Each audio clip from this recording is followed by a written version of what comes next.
এই সময়টা আপনি একটু ঠান্ডা মাথায় বাসায় গিয়ে চিন্তা করেন। আজকে আদনান ভাই ওয়াজ করে গেছে, আমি একটু চিন্তা করি, আপনার আমার হায়াত সর্বোচ্চ হয়তো 60-70 বছর, আরো হয়তো আল্লাহ বাড়াই দিলে 100 বছর, এর বেশি গড়াইও আমাদের নাই, আছে? এখন আপনার বয়স কত? কারো 20, 25, 30, 40, 50, ঠিক না? ঠিক। এখন আপনি বাসায় গিয়ে চিন্তা করে দেখেন, যদি আমাদের হায়াত হয় 60 বছর, আল্লাহ আমাদেরকে যেন দীর্ঘ নেক হায়াত দারাজ করে না, আমিন। আমাদের ভাইদেরকে, বোনদেরকে, ওলামায়ে কেরামকে, আমাদের নেতাদেরকে, সবাইকে আল্লাহ পাক দীর্ঘ নেক হায়াত দারাজ করে। এখন কথা হচ্ছে, যদি ধরে নেই যে আমাদের হায়াত 60 বছর, আপনার আমার বয়স থেকে কিন্তু 30, 40, 50 বছর অলরেডি চলে গেছে। এখন চিন্তা করবেন যে এই সময় যেটা চলে গেল, এই সময়ের মধ্যে আমি কতটুকু নামাজ পড়েছি, কতটুকু রোজা রেখেছি, যাকাত দিয়েছি, কতটুকু হজ ফরজ হয়েছে করেছি কিনা, দিনের পথে আমার অবদান কি, দিনের পথে আমার অবদান কি, আল্লাহর দিনকে যে আল্লাহ সাহায্য করতে বললেন আমি কি করেছি, এই 60-70 বছরে কত পাপ করেছি হিসাব নাই। এই পাপগুলো লিস্ট করেন, দেখেন চোখ দিয়ে পানি ঝরতে থাকবে। আমার কথায় নারাজ হচ্ছেন? এই পাপগুলো লিস্ট করেন, চোখ দিয়ে পানি ঝরবে, আল্লাহ আমাদেরকে মাফ করে দেন। সবাই বলি আমি। কত কবিরা গুনাহ হয়েছে, কত সগীরা। তবে সন্তুষ্টির কথা এটাই, যদি এটা উপলব্ধি হয় যে না ভুল হয়ে গেছে, আপনি ওযু করে আসেন, 2 রাকাত নামাজ পড়েন, আল্লাহর কাছে ইস্তেগফার করেন, বলেন আস্তাগফিরুল্লাহ আল্লাযী লা ইলাহা ইল্লা হুয়াল হাইয়ুল কাইয়্যুম ওয়া আতুবু ইলাইহি। আল্লাহ পাক এক মুহূর্তে আপনার সব পাপ তো মাফ করে দিবেনই, সব গুনাহকে নেকি দিয়ে পরিবর্তন করে দিবেন ইনশাআল্লাহ। সময়ের কসম বলতে আল্লাহ কি বুঝিয়েছেন ভাই আমার সাথে বলেন? সময়ের গুরুত্ব, সময়ের, আরো আসতে বলেন, সময়ের, ওয়াল আসরি মানে সময়ের কসম, মানে সময়ের গুরুত্ব। আমাদেরকে সময়কে গুরুত্ব প্রদান করতে হবে। আল্লাহ পাক তৌফিক দান করেন। আজকে বাসায় কি করব? হায়াতের হিসাব নিব, কি করেছি এত বছরে, আর কি কি পাপ করেছি, পাপগুলোর কথা মনে পড়লে তওবা করে ফিরে আসবো ইনশাআল্লাহ। আল্লাহ পাক তৌফিক দান করেন। আর এখন বাকি সময়ে যতটুকু হায়াত আমাদের বাকি আছে, আমাদের কি কর্তব্য বলেন ভাই? আমাদের কর্তব্য কি এতটুকুই, যেভাবে জীবনযাপন করছি এইটুকুই করব, না আমাদের আরো কোনো কর্তব্য আছে? কথা কি বোঝা যায় না যায়? আমাদের কর্তব্য কি বলেন? 1 নাম্বার, আমরা নিজেরা আগে আল্লাহ পাকের কোরআন এবং নবীর সুন্নতের উপর আমল করবো ইনশাআল্লাহ, রাজি আছি? 2, আমাদের পরিবারকে এর উপরে প্রতিষ্ঠা করবো ইনশাআল্লাহ, রাজি আছি? 3, আমাদের সন্তানদেরকে কোরআন সুন্নাহ অনুযায়ী বড় করবো ইনশাআল্লাহ, রাজি আছি? 4, আমাদের অর্থনীতি হবে হালাল কোরআন সুন্নাহ ভিত্তিক, রাজি আছি? 5, আমাদের শিক্ষা হবে কোরআন সুন্নাহ ভিত্তিক, রাজি আছেন? আমাদের সামাজিক যে সিস্টেম এটা হবে কোরআন সুন্নাহ ভিত্তিক, রাজি আছেন? এর উপরে আমি গেলাম না। সমাজ পরিবর্তন হলে উপরটা এমনি পরিবর্তন হয়ে যাবে ইনশাআল্লাহ, অটোমেটিক্যালি। বলে আসরি, সময়ের কসম।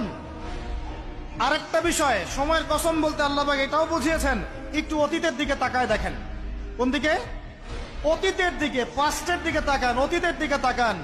যুগ যুগ ধরে একটা সুন্নতের দিকে আপনি তাকান, যে পৃথিবীর শুরু থেকে কিয়ামত পর্যন্ত আল্লাহ পাকের একটা সুন্নত আছে।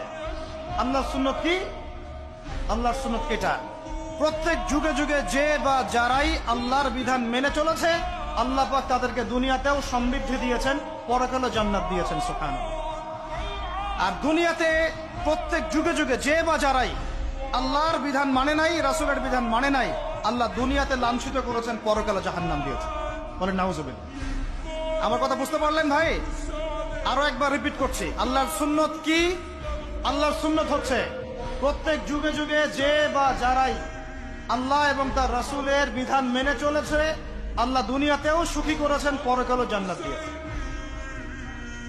প্রত্যেক যুগে যুগে যে বা যারাই দুনিয়াতে আল্লাহ এবং তার রাসূলের বিধান মেনে চলে নাই, দুনিয়াতেও লাঞ্ছনা, পরকালেও বলেন লাঞ্ছনা।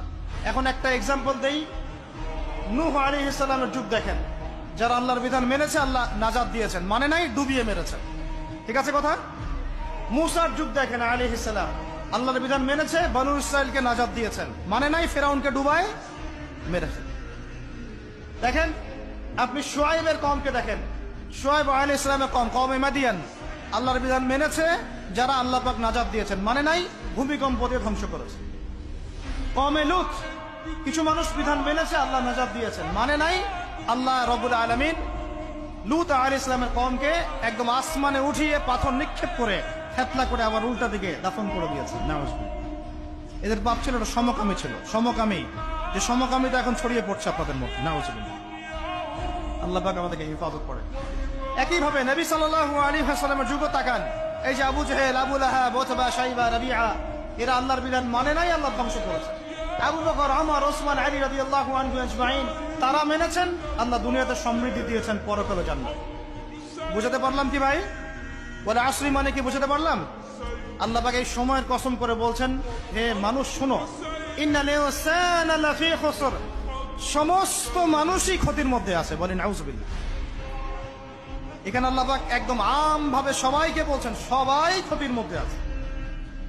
মানুষের ক্ষতি কয় প্রকার? আমার সাথে বলেন, মানুষের ক্ষতি দুই প্রকার। কয় প্রকার? মানুষের ক্ষতি কয় প্রকার? এক, ইহকালীন ক্ষতি, দুই, পরকালীন ক্ষতি। এক, ইহকালীন ক্ষতি, দুই, পরকালীন ক্ষতি। ইহকালীন ক্ষতি কি? ইহকালীন ক্ষতি হচ্ছে সূরাতুল রুমের এই আয়াতটা। আল্লাহ পাক বলছেন, বা'দা আউযু বিল্লাহি মিনাশ শাইতানির রাজিম, যাহারাল ফাসাদু ফিল বাররি ওয়াল বাহরি বিমা কাসাবাত আইদিন নাস। আল্লাহ পাক বলছেন, জলে, জলে মানে পানিতে, এবং স্থলে মানে এই যে জমিনে, জলে এবং স্থলে যত বিপর্যয়, অরাজকতা, এই যে আপনারা দেখছেন ফাসাদ, ফিতনা যে ছড়িয়ে পড়ছে, এগুলো মানুষের হাতের কামাই, মানুষের হাতের কামাই। বনভূমি উজাড় করেছে কে? জিন না মানুষ? বলেন। এই পরিবেশ নষ্ট করেছে কে? জিন না মানুষ? বলেন। খাবারে ভেজাল দিয়েছে কে? জিন না মানুষ? অর্থনীতির মধ্যে সুদকে ঢুকিয়েছে, জিন না মানুষ? এই বেহাত, বেপরদামি, জেনা, মাদক কে ছড়িয়েছে? জিন না মানুষ? নামাজ কালাম ছেড়ে দিয়ে পাবজি, ফ্রি ফায়ার নিয়ে কে পড়ে আছে? জিন না মানুষ? বলেন। জিন না মানুষ? আল্লাহর বিধান বাদ দিয়ে শয়তানের বিধান চালু করেছে কে? জিন না মানুষ? যাহারাল ফাসাদু ফিল বাররি ওয়াল বাহরি বিমা কাসাবাত আইদিন নাস। জলে স্থলে যত বিপর্যয়, অরাজকতা, সমস্যা, এগুলো মানুষের হাতের কামাই। বলি নাউজুবিল্লাহ। আমরা যা করব তাই পাবো। আমরা যা করব তাই। মাদক খাচ্ছেন আপনি, আপনাকে ফল ভোগ করতে হবে। সুদ খাচ্ছেন আপনি, আপনাকেই ফল ভোগ করতে হবে। এই বেহায়ের মতো মেয়েরা চলছে, ওকেই দেখবেন ফল ভোগ করতে হবে। মেয়ের সাথে হারাম সম্পর্ক করছেন, আপনাকে ফল ভোগ করতে হবে। যে যে পাপ করবে তাকে তার ফল ভোগ করতেই হবে। আল্লাহ পাক আমাদেরকে হেফাজত করেন, মাফ করেন। আমি তাহলে মানুষের একটা ক্ষতি পেলাম, ইহকালীন ক্ষতি। কি ক্ষতি ভাই? আর দুই নাম্বার হচ্ছে পরকালীন ক্ষতি। পরকালীন ক্ষতি কেমন? এবার বোঝেন।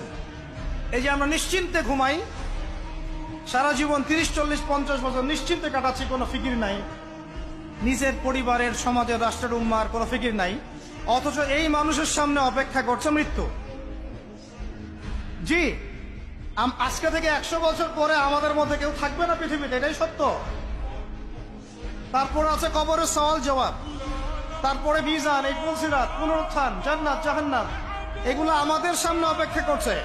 আর সেই মানুষ নিশ্চিন্তে বসে বসে মেয়ের সাথে টাঙ্কি মারে। সেই মানুষ বাইক নিয়ে একটা মেয়েকে নিয়ে ঘুরছে। সেই মেয়ে একটা ছেলের সাথে চটপটি ফুচকা খায়। সেই লোক আল্লাহর বিধানকে সরাই দিয়ে শয়তানের বিধান চালু করা শুরু করল। সেই ব্যক্তি সুদ খাচ্ছে। সেই ব্যক্তি ট্রান্সজেন্ডার এই মতবাদ প্রমোট করতেছে। হ্যাঁ, সেই ব্যক্তি শিক্ষার মধ্যে ইসলাম বিদ্বেষী বিষয় ঢুকাই দিল। এই মানুষের সামনে পরকাল অপেক্ষা করছে। একদম টেনে হিস্ট্রি আল্লাহ পাক সামনে নিয়ে দাঁড় করাবেন, দাঁড় করে জিজ্ঞাসা করবেন। তাহলে আমরা কত অপদার্থ, কত বোকা, আমরা কি বুঝতে পারছি ভাই? একটু বুঝতে পারছেন কি? আল্লাহ পাক সূরা আহজাবে এটাও কিন্তু বলেছেন যে ইন্নাল ইনসানা যালুমান জাহুলা ওয়া লাকাদ আরাদনা আল আমানাতা আলা আস-সামাওয়াতি ওয়াল আরদি ওয়াল জিবালা ফাআবাইনা আন ইয়াহমিলনাহা ওয়া আশফাকনা মিনহা ফাহামালাহা আল ইনসান। সুবহানাল্লাহ। শুকরিয়া, আল্লাহ পাক মনে করায় দিয়েছেন। আর একটা যদি না বলতে পারতাম, মনের মধ্যে একটা অতৃপ্তি থেকে যাইত। আল্লাহুম্মা লা ইলমা লানা ইল্লা মা আল্লামতানা ইন্নাকা আনতাল আলিমুল হাকিম। আলহামদুলিল্লাহ। আয়াতের অর্থ শুনেন। মানুষ যে জালেম, জাহেল, আমরা যে অপদার্থ, আল্লাহ পাক কি বলছেন শুনুন। আল্লাহ বলছেন, ওয়ালাকাদ আরাদনাল আমানাতা আলা সামাওয়াতি ওয়াল আরদি ওয়াল জিবাল। আমি ইসলামের এই আমানত, শরিয়াত, কোরআন হাদিসের এই যে আমানতটা,